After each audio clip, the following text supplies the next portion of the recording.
All right, joining us live on the broadcast is Marko Michelson, Chairman of the Foreign Affairs Committee of the Estonian Parliament. Thank you so much for joining us on the broadcast, sir. Thank you.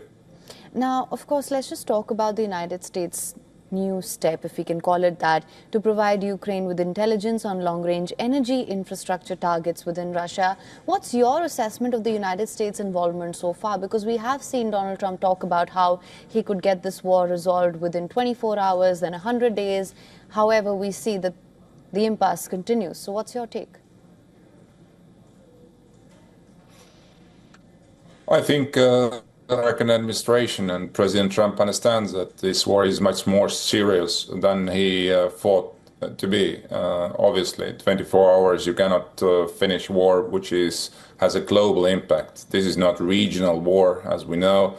This is going on already here for more than 11 years, because Russia started aggression against Ukraine already in February 2014. And that means that obviously Russia's interest is not only to stop in Ukraine, to destroy Ukraine's sovereignty, territorial integrity, but also to shake up the entire world order, including also the security architecture here in Europe. And that is why Russia is not interested for any ceasefire or peace deal, because their strategic aims and their strategic goals are not yet met, and this is why they are not interested to make any deal with Americans, with Donald Trump, and I think the response, what the American administration is right now signaling, at least what we hear from media, is something what should be done already a while ago. But again, at least right now we don't know yet exactly what is going to happen. Are they going to send to Ukrainians, for instance, Tomahawks or other modern long-range deep strike capabilities or not? But again, what is most essential, this war is not going to stop anytime soon just because of diplomacy. Unfortunately, do we want it or not? All right, of course. So you're saying that this war will not stop just on the basis of diplomacy, and I believe we are seeing that playing out as well. That being said, this move by the United States to no longer just supply weapons, while it considers that as well, it's handing Ukraine the coordinates to now strike deep into Russia's energy heartland as well.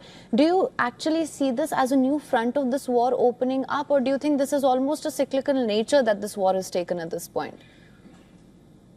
Yeah, I think this is more or less natural course, because, as you mentioned earlier as well, the Ukrainians, with their own capabilities of long-range drone attacks, they have been able to distract quite a lot, actually, the capacities of Russian oil production, specifically oil refineries, and they already have caused some economical turmoil in Russia. Obviously, this war is not only about territory. It's also about whose industry, whose industrial base is going to support kind of in this war of attrition, and this is why Ukraine has lots support from the Western partners, and of course critically is